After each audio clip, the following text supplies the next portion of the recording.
आप देख रहे हैं सिटी इंडिया न्यूज चैनल, हक की आवाज।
మేడం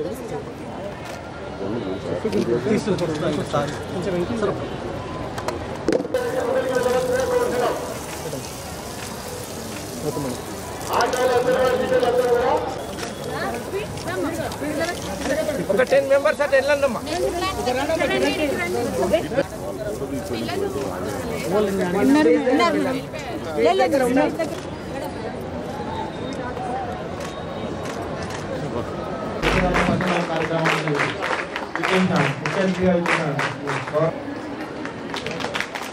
శుక్లాంబరధరం విష్ణుం శశివర్ణం చతుర్భుజం పద్మార్కౌ గజాననమహర్నిశం సర్వవిఘ్నోపశాంతయే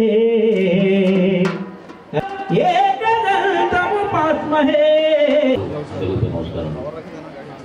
తెలంగాణ రాష్ట్ర ప్రభుత్వము చేపట్టిన ప్రతిష్టాత్మక కార్యక్రమం పచ్చగీతం అని చెప్పి ఆలోచనతో ముందుకెళ్తున్న ఈ తరుణంలో మనందరి బాధ్యతగా వహించి మనందరం కూడా ఇళ్లలో కానీ బజార్లో కానీ ఎక్కడైనా సరే కానీ దానికి మన బాధ్యత తీసుకుని మనమే ఒక స్టేట్ హోల్డర్లో ఉండి దాన్ని ఈ కార్యక్రమం నిర్వహణ చేయాల్సిన అవసరం తెలుసుకుంటూ తప్పక ఈ కార్యక్రమంలో ఈ పట్టణం మొదటి కూడా పాటించడానికి మంచి పట్టణంలో ఎలాంటి రోగాలు ఎలాంటివి కూడా ప్రబలకుండా చాలా బాగుంటుంది. అలాగే ఈ కార్యక్రమాన్ని మన తెలంగాణ రాష్ట్ర ప్రభుత్వం ఇది ఏర్పాటు చేయడం జరిగింది.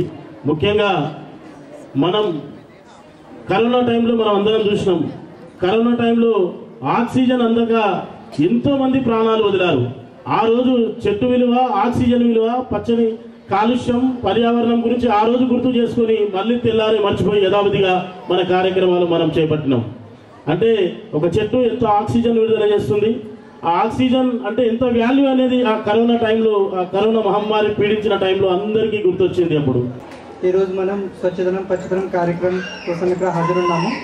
ఈ కార్యక్రమంలోని ఎక్కువగా focus on seasonal diseases.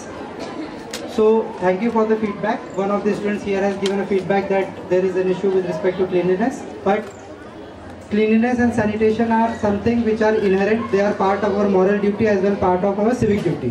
So my request to all the children here is that you are you are our young ambassadors. So when you go back to your homes, so tomorrow onwards, please help us out in waste segregation. Waste segregation is a very big issue in the municipalities. All the households do not do waste segregation. We all know what is dry waste, wet waste, still we do not do it. నమస్కారం. ఈ రోజు మన జిల్లాలో స్వచ్ఛదనం పచ్చదనం అనే కార్యక్రమాన్ని ప్రారంభించుకుంటున్న ఈ సభకి స్వచ్ఛదనం పచ్చదనం అంటే ఏంటి, మనం ఎందుకు చేసుకోవాలి అని చెప్పి. సో ఇక్కడ ఉందో ఈ రోజు మొదలుపెట్టి మనం ఒక 5 రోజులు జిల్లాలో ఈ కార్యక్రమాలు చేసుకుంటాం. ఈ కార్యక్రమంలో 2 అంశాలు, ఒకటి స్వచ్ఛదనం, ఒకటి పచ్చదనం, 2 కూడా చాలా ఇంపార్టెంట్. సో చెట్లు నాటడం ఎంత ఇంపార్టెంటో మనం ఫస్ట్ ఈ క్లీన్లీనెస్ కార్యక్రమాలు, మన ఇల్లు క్లీన్ చేసుకోవడం, మన ఊరు క్లీన్. ఇది మనకి జ్వరాలు వచ్చే కాలం. మీరు పేపర్లు కానీ న్యూస్ కానీ చూస్తుంటే మెల్లగా కొంచెం డెంగ్యూ కేసులు అక్కడొకటి అనేవి వస్తూ దోమలు పెరుగుతాయో. దోమలు ఎందుకు పెరుగుతాయి అంటే మీరందరూ చెప్పారు, మనకి ఎక్కడికక్కడ చెత్త పడేసి ఎక్కడికక్కడ నీరు నిల్వ ఉంటే అక్కడ ఆ దోమలు గుడ్లు పెట్టి ఇంకా కూడా చాలా పెరిగే అవకాశం. మన ఫోకస్ మన ఊరు, మన ఇల్లు, మన ఇంట్లో ఎక్కడెక్కడైతే నీరు నిల్వ ఉంటుందో అన్నీ క్లీన్ చేసుకోవాలి. మనం చూస్తాం అక్కడ ప్లాస్టిక్ బాటిల్స్ ఉంటాయి, లేకపోతే కొబ్బరి చిప్పలు ఉంటాయి, లేకపోతే ఇంకా ఏమైనా గిన్నెలు అంటే పాడైపోయినవన్నీ పడైతే నీరు చేరి ఉంటుంది, మనం పట్టించుకోము. అక్కడి నుంచే మనకి దోమలు వస్తాయి. సో మన ఇల్లు ముందు మనం తిరిగి వెళ్ళాక ఫస్ట్ మన ఇంట్లో ఎక్కడా కూడా అలాంటి ప్రదేశాలు లేకుండా చూసుకోవాలి. రాకుండా ఉండడానికి మనం అందరం కలిసి కృషి చేయాలని చెప్పి నేను మిమ్మల్ని అందరినీ కూడా కోరుతున్నాను. థ్యాంక్